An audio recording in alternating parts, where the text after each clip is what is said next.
he knew he really needed to expedite getting rid of them. And so he began cutting them up and trying to force them down his drain, which eventually clogged the pipes. And so when Mike the plumber showed up and discovered this, it just crossed my mind.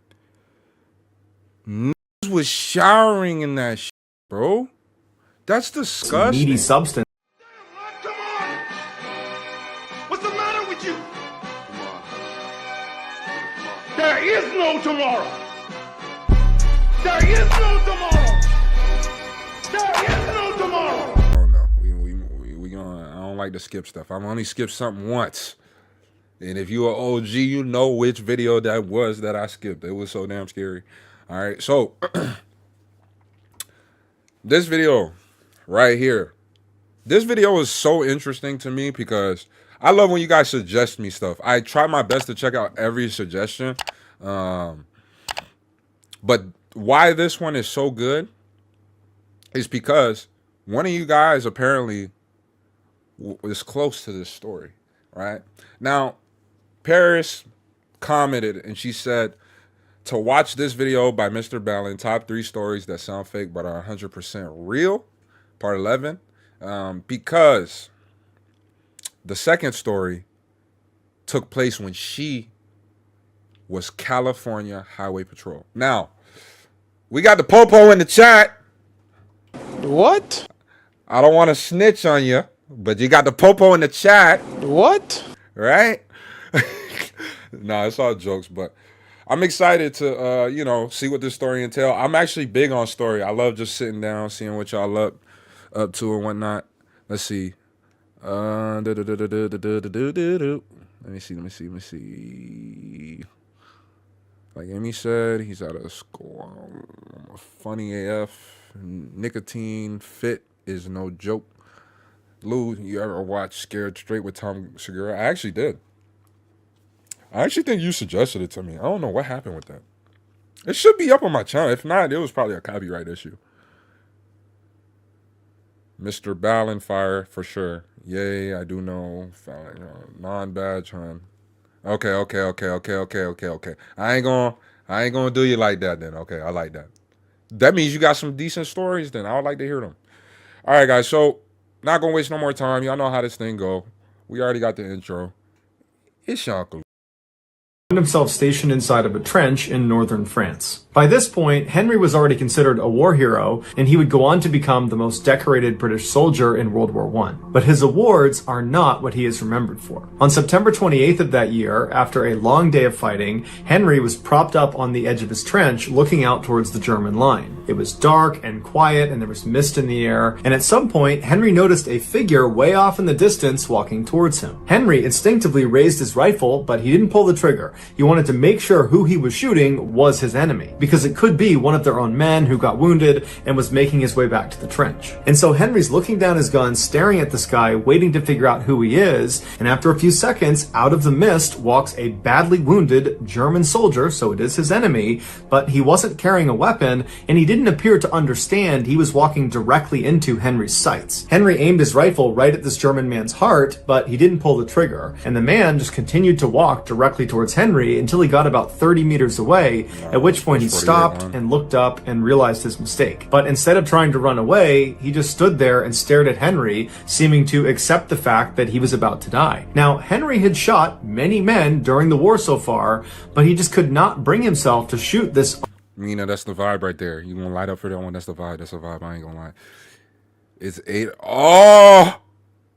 Mr. Ballin before bed for sure. This Unarmed. I've really only seen Mr. Ballin once or twice before I actually knew his like name-ish. And it was the one story where like the dude got stuck in this slide and he was like screaming. It was like a water park. Crazy, scared the heck out of me. Wounded so he's German a good storyteller, who just looked sure. kind of pathetic. And so with Henry's gun still up, he glanced to his left and he glanced to his right to make sure nobody was watching. None of his comrades were going to see this. And then he lowered his gun. And then Henry and this German man just stared at each other for a while until the German man just nodded his thanks, turned around, and wandered back into the mist out of sight. The man Henry had just saved was Adolf Hitler.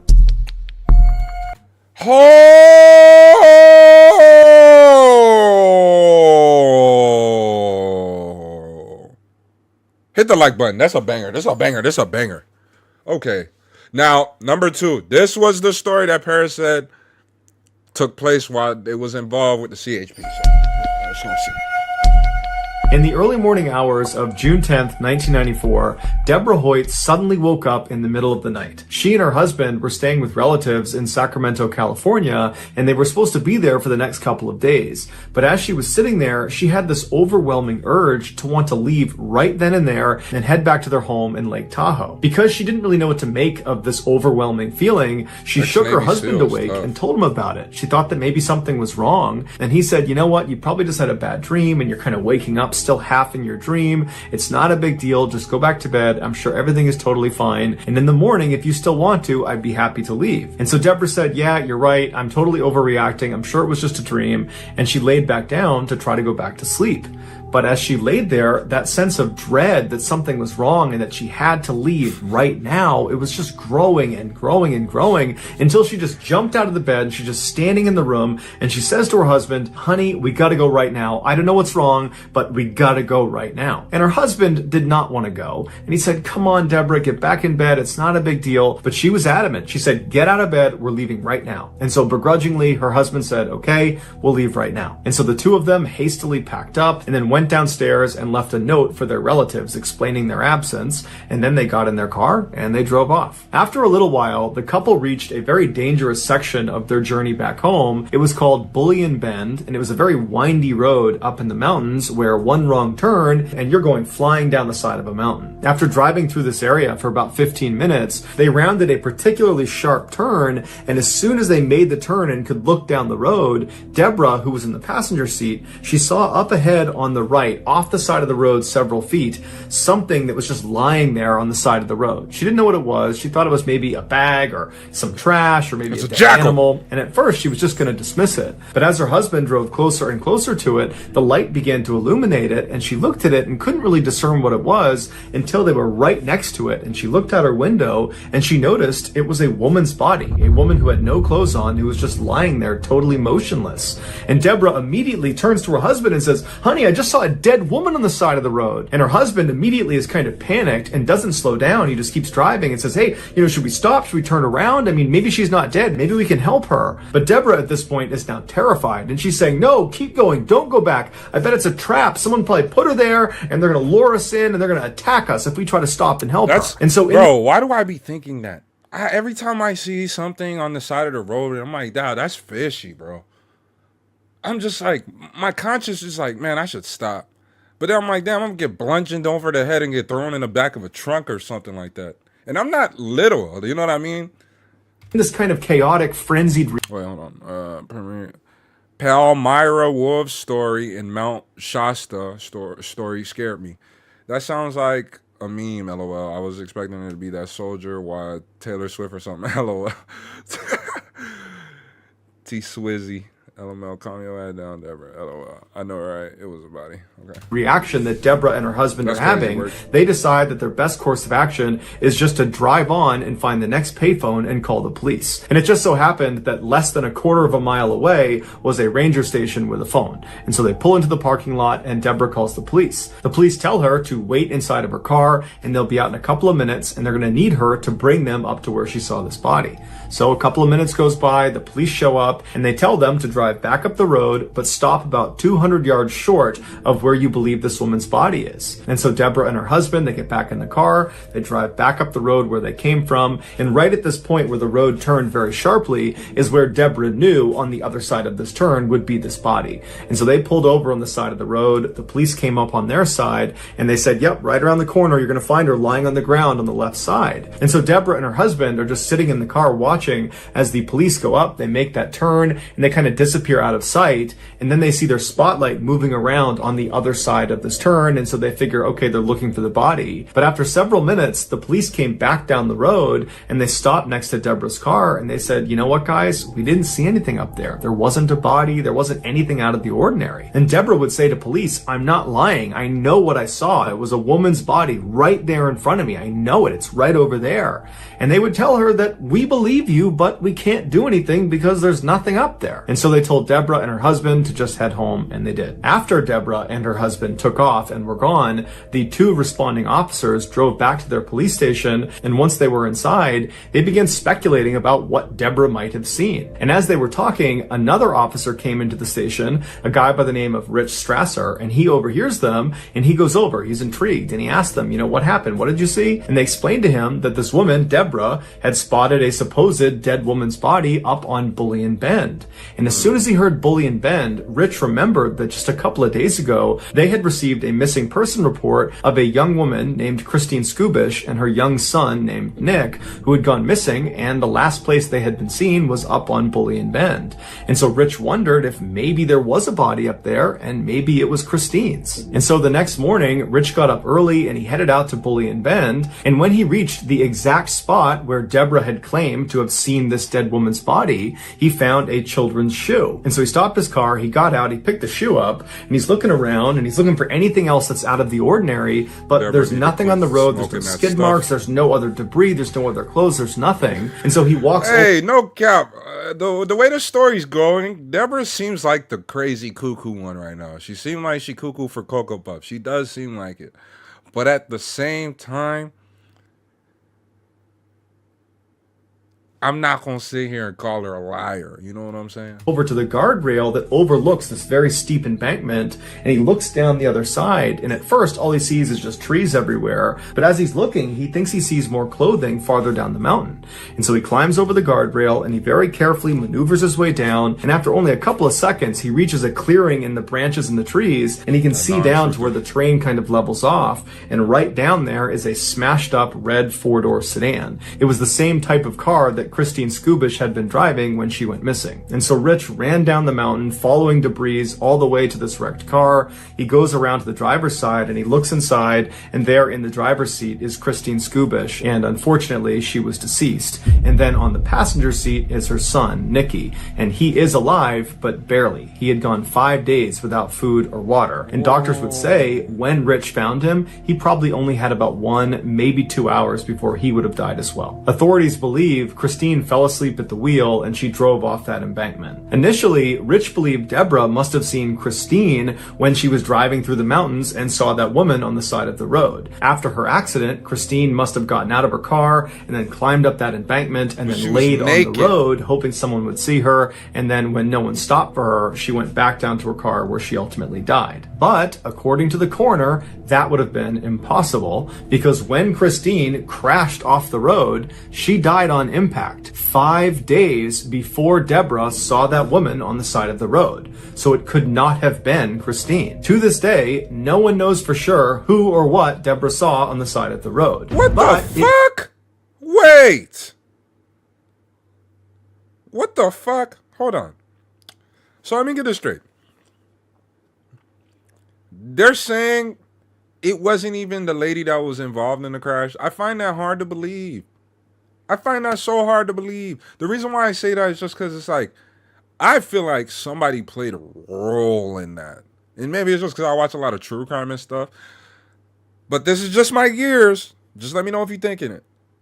I think that Buddy or somebody, let me say that in particular, somebody did something they weren't supposed to do and put it back like nothing happened. Because didn't he say she was naked? Am I tripping? Yeah. Mina, why the ghost butt ass naked? Keep watching. Okay. I'm going to see.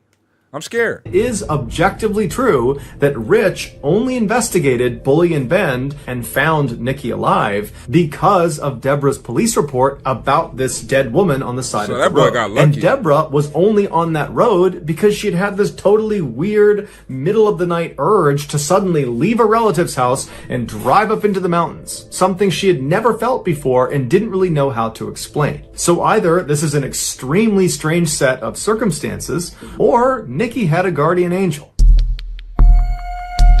Kentucky Fried Chicken. In early 1983, residents of the Cranley Gardens apartment complex in North London began complaining about their drains being clogged up. Initially, their landlord was dismissive and said, "Oh, it's just an old building, it's old plumbing, and that's why it's slow." But eventually, the landlord conceded and asked a plumber to come out and have a look. And so, on the evening of February 8th, an experienced plumber named Mike came out to Cranley Gardens, and after learning what the complaints were, he went around to the side of the building and he opened up a drain cover to have a look inside. As expected, when he shined his light down, he saw wads of hair and napkins and other things kind of mashed together, clogging up the pipes. And so he reached in and he began pulling the stuff out and putting it in a bucket right next to him. And then after he had cleared the majority of the obstruction, he reached his arm all the way into this pipe to feel around to see if there was anything in there that he just couldn't see. And at some point, as he was reaching, when his arm was almost completely into this pipe, his hand hit a major blockage. And so he moved his fingers around to try to feel what it was, but he couldn't tell. It was something that was fairly soft, but there were some hard things inside of it, like sticks or rods. So he grabbed it. Disgusting, bro. And this job probably pays like fucking crazy. Handful of this blockage, and he pulled his arm back out of the pipe. He opened his hand, hey, and what he was holding looked like ground meat, but it wasn't any meat he had ever seen before. And inside of this fleshy substance looked like little bits of bone. Now, Mike had cleared many pipes before, and he had never seen meat be the reason for a blockage. And so this whole situation just seemed really strange, and he decided, it's late, I'll just come back tomorrow with my supervisor so he can see what this is too. So Mike puts the cap back on the drain pipe, and he walks out from behind the building back out towards his truck parked on the road. And as he's walking, two of the residents of this complex come out and they say, "Hey, did you fix the blockage? What was it?" And Mike would say no, he hadn't. And then he just kind of blurted out that there was meat in the pipes. That was what was causing the blockage. And then one of these two residents says, "Well, I bet people are just flushing their Kentucky Fried Chicken down the drains. That's what's causing it." And Mike looked at him and he was like, "Yeah, maybe." And then he just turned around, got in his truck, and he drove away. Early the next morning, that's the Mike most and his ghettoest supervisor shit I heard in came my back life. to Cranley Gardens, and they went around to the side of the building. They undid that. No. That's actually bothering me. Like, you don't have the decency to throw that shit in the garbage, my nigga. Like, that's like taking a doo-doo, wiping your ass, and throw it in the garbage can. If y'all do that, y'all fucking nasty. That cap, and then Mike reached down inside expecting to feel this blockage, but where it should have been, there was nothing. Somebody had cleared the pipes. And so Mike and his supervisor are looking at each other, and Mike is like, "There's no way that cleared on its own. Someone had to have come out here and cleared it, but I don't know why they would have done that and still had us come out." But the men decide, maybe by chance it did just kind of slip through and clear itself, so let's just continue the process and make sure each of the apartment buildings, their individual pipe is unobstructed. And when they checked these pipes, they found all of them were clear except for one, apartment number 23, whose pipe was blocked up with more of this meaty substance. Mike and his partner were already very suspicious of the fact that someone had snuck out here in the middle of the night and cleared the pipe. Probably. They didn't know if that happened, but it seemed likely. And now they're finding more of this weird meat substance coming from a particular apartment. And so the whole situation just seemed off. And so they told the landlord that they were not going to touch this. Somebody else had to come out and deal with this. And the landlord, after finding out there was meat jammed in the pipes, got really freaked out and called the police. The police showed up, they pulled this meat substance out of the pipes, and they sent it to a mortuary where a pathologist looked at it and said, "This is meat. It's human meat." And in particular, the stuff that was pulled out of apartment number 23's pipes is that of a human neck. So the police go back to Cranley Gardens, they go up to apartment number 23, they knock on the door, and when the door opens, they're hit with this overwhelming stench of just rotting flesh. And standing in the doorway of this apartment, the owner of the apartment, is this guy who's in his late 30s, early 40s, who introduces himself as Dennis Nielsen. And they say, "Hey Dennis, can we have..." Wow, all the fucking dudes that do shit like that, why do they all look the same? This is the Jeffrey Dahmer starter pack. Like, this is like, were these glasses the rage for real back then? Like, are you telling me these were the only frames you could get? My history teacher wore these frames. They pissed me off. I don't like that, bro. Like, have a look around your apartment. This dude, I ain't gonna lie, bro. I never seen somebody look more like, he looks like a sketch. Like, he looks His sketch probably looks more real than he looks. Introduces himself as Dennis Nielsen. And they say, hey, Dennis, can we have a look around your apartment? And he says, you know, why? And they say, well, we found human remains in your pipes. And Dennis immediately says, oh my goodness, I can't believe that. That's horrible. But the police are not buying it, and they say, you know what, Dennis, tell us where the rest of the body is. And at this, Dennis suddenly went expressionless, emotionless, and he just turns around and he points into his bedroom and he says, it's in 2 plastic bags in my closet. And so before the police go into his apartment to go inspect these bags, they say, Dennis, are there any other bodies in your apartment that we should know about? And Dennis sighs and he looks up to the ceiling and says, yeah, there's about 15 or 16 here. It's a long story. It goes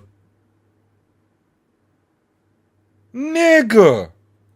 way back. I'd love to tell it to you, get this off my chest, and I'll do it at the police station. So after Dennis was arrested and brought to the station, he told them his horrible story. It had all started 5 years earlier in 1978 when Dennis was 33. He was at a pub having some drinks by himself when a teenager came into the bar and attempted to buy an alcoholic drink, and he was denied service. And so Dennis pulled him aside and said, hey, I'd be happy to give you a drink at my apartment. It's right down the road. And the young man, whose name was Steven, was very excited about this and said, great, let's go. Once they arrived back and they were up in Dennis's apartment, the pair had lots of drinks and they were having fun and laughing. And then at some point, the pair climbed into bed together. The next morning, when Dennis got up, his new friend, Steven, was still sleeping right next to him. And he had this sudden, overwhelming sense of dread because he knew as soon as Steven woke up, he would see this as a one-night stand and he would just leave. He would not stick around and remain friends with Dennis. And Dennis just did not like that idea. He wanted Steven to stay. And so he looked on the ground next to the bed and he saw the necktie that Steven had been wearing was on the ground.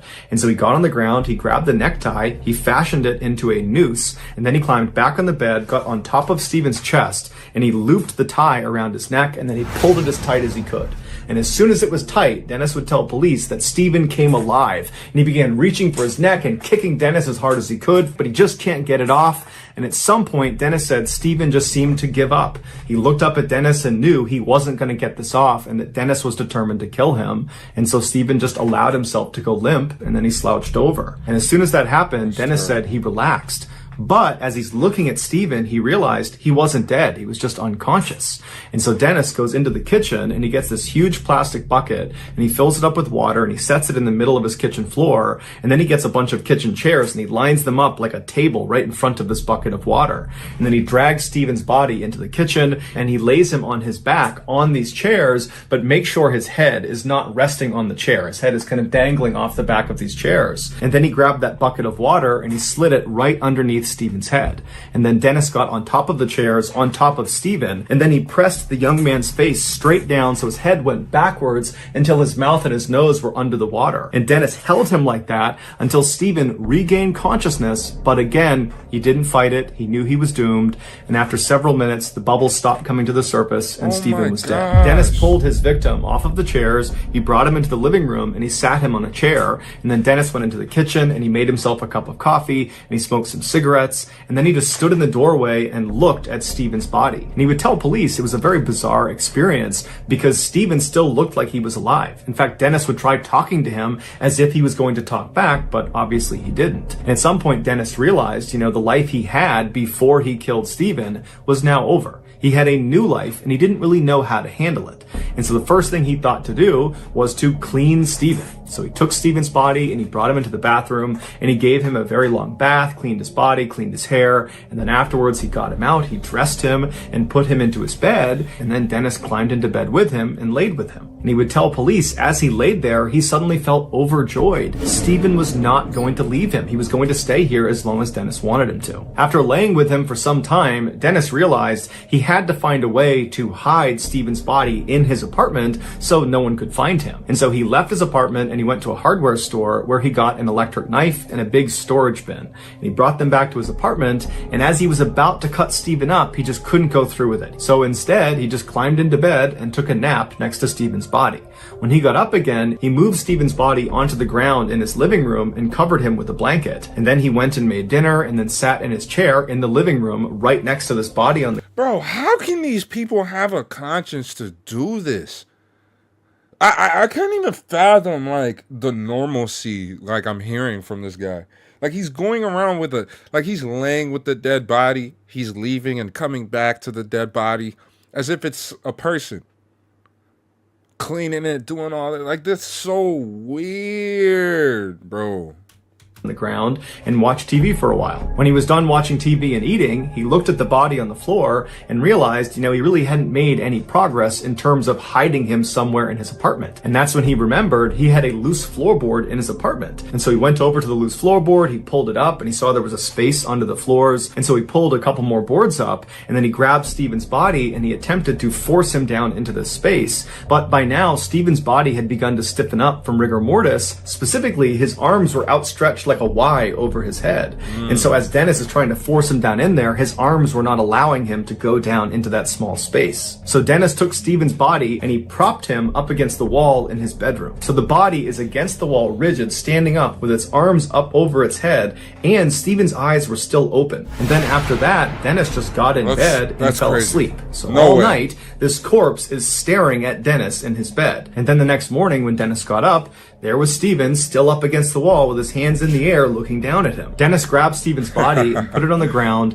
and he began yanking and jerking and pulling on each of Steven's arms until they were pinned down by his side. And then after that, Dennis started working on his legs and his hips, and he began contorting him until he was small enough that he could pack him down under his floor. And then once he was under there, he just put the boards on top and went about his daily life. And for the next couple of days, he totally forgot about Steven. But a week after putting him under the floor, Dennis decided he missed Steven and he wanted to see him again.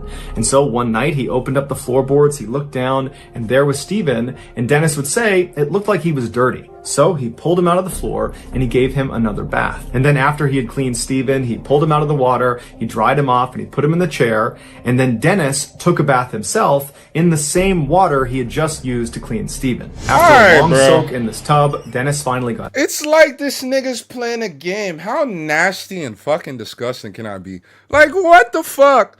What is this guy thinking about? Like, I genuinely can't think. It's like once he took that dude, like he was like, okay, I'm officially crazy. It don't make sense. He toweled himself off, he redressed Steven, and then he forced him back onto the floorboards and covered him up again. And he would remain there for the next 7 months until Dennis finally decided to dispose of him by burning him in a bonfire outside of their apartment building. And then after the body was completely incinerated and gone, Dennis remembered thinking, I can't believe I just got away with murder. And so he would do it again and again and again, killing at least 15 young men from North London, all by strangulation or by drowning or a combination of the two. And after he killed them, he would keep them stashed in his apartment for months at a time, in his closet, in his cabinets, in his bed, under the floors, all over his apartment. He had these bodies. And while these bodies were in his apartment, he liked to periodically take them out to spend time with them. He would tell police he found corpses to be beautiful. He was fascinated by them. But eventually, in 1983, he had so many bodies stashed all over his apartment that he knew he really needed to expedite getting rid of them. And so he began cutting them up and trying to force them down his drain, which eventually clogged the pipes. And so when Mike the plumber showed up and discovered this, it just crossed my mind. Niggas was showering in that shit, bro. That's disgusting. Meaty substance in the pipes, and Dennis overheard him talking about it. That night, after Mike was gone, Dennis had gone outside and attempted to clear the rest of the remains from the pipes. But he wasn't aware there were still remains stuck in the pipe that led to his specific apartment. Dennis Nielsen confessed to killing 15 young men and attempting to kill at least 7 others, and he was sentenced to life in prison. Dennis never showed any remorse, nor did he show any desire to want to be free again. He actually said he deserved to be in jail for what he did. In 2018, Dennis Nielsen would die. Why do you think he would want to be in jail? He's going to get free buns for the rest of his life. Duh. In prison at the age of 72. So that's going to do it, guys. If you found the secret in today's video, let us know in the comments what it is and where you found it. So give us the timestamp. And if you're the first to do that, we will pin you at the top of the comments section. If you got something out of today's video and you haven't done this already, the next time you're in a very crowded parking lot and you see the like button driving around looking for a spot, flag them down and point to your parked car as if you're going to leave, and then go go over to your car and spend a few minutes fumbling for your keys before just walking away. Also, please subscribe to our channel and turn on all notifications so you don't miss any of our weekly 3 or 4 video uploads. If you want to get in touch with me, you can direct message me on Instagram or on Twitter. My username for both platforms is the same. It's JohnBallin416. I also have a John is definitely balling. I think that's it. He got Reddit, YouTube. Damn, this dude is killing it. Holy moly. Yeah. So, Nisi, nephew, what else we got in the tug? We got something else? I could just chop it up with y'all in the meantime, though.